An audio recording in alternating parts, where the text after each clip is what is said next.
computer is picking up a strange signal. Here, sir, you better take a look at it.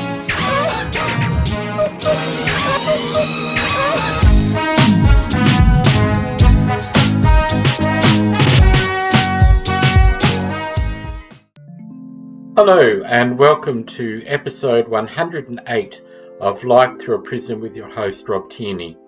In this podcast we may look at articles regarding LGBTQIA+, disability or pop culture. In this episode we're going to look at an article regarding hurdles trans people are having to access healthcare in regional and rural Australia. The article is from abc.net.au entitled Trans People Push to Make Healthcare More Inclusive in the Regions, by Charlie Shirley, dated 1st of November 2025. Fertility was not at the front of D'Arcy Kenobi's mind when he started transitioning. He was single and at the time had no desire to start a family, but his outlook changed when he fell in love. Once I met my partner, I realised this is actually someone I want to spend the rest of my life with, and potentially want to start a family with, Mr. Kenobi said. The Sunshine Coast resident began looking into freezing his eggs. It's incredibly difficult to adopt a kid. The foster system is horrendous, he said. So I thought that freezing my eggs would actually make things easier in terms of the potential of having a family with my partner, but that was not the case. Costs were prohibitive, but Mr. Kenobi's situation was further complicated by the fact the fertility treatment providers he spoke to were hesitant to treat him, even places that specialised in rainbow families. They were just like, look, I think you should consult mental health support or the gender clinic first so that you're clear on what you want, because clearly you're having second thoughts about transitioning. Which wasn't the case, Mr. Kenobi said. It was, I want to take a break in my transition to harvest my eggs and store them in a facility for whenever I'm ready. And then I want to jump straight back onto testosterone and continue to live my life. Doctors dismissive. Mr. Kenobi is not the only person who has struggled to have their voice heard by medical professionals. Oscar Reedy grew up in a small rural town in Western Australia, about 300 kilometres east of Perth. After realising they were non-binary in their mid-teens, they wanted to explore the possibility of taking small amounts of testosterone to induce mild masculating effects in a practice known as microdosing. But the 19-year-old said they did not feel safe speaking to their local GP. He had very conservative values and views of medicine, they said. He would be dismissive to people who seemed to be queer. Healthcare hurdles. Zav Swickel is a researcher at the Trans Health Research Group, an offshoot of the University of Melbourne's Department of Medicine.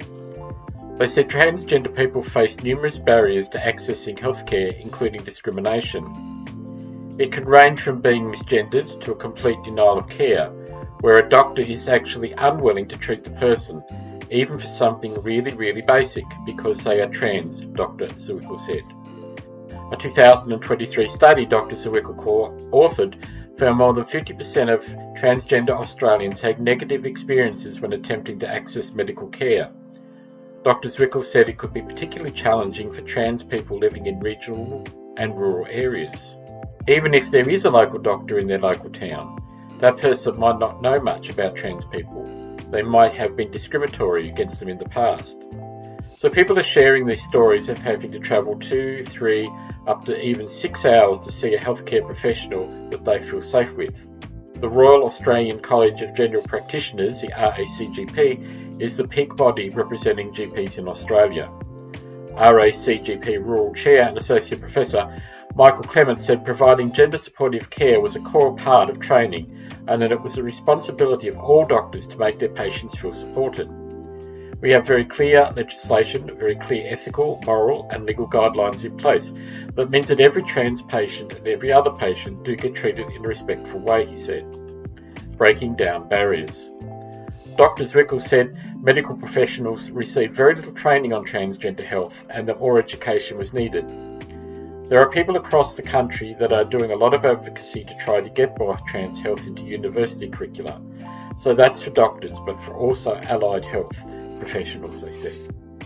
They said upskilling the existing workforce around transgender health was also a priority.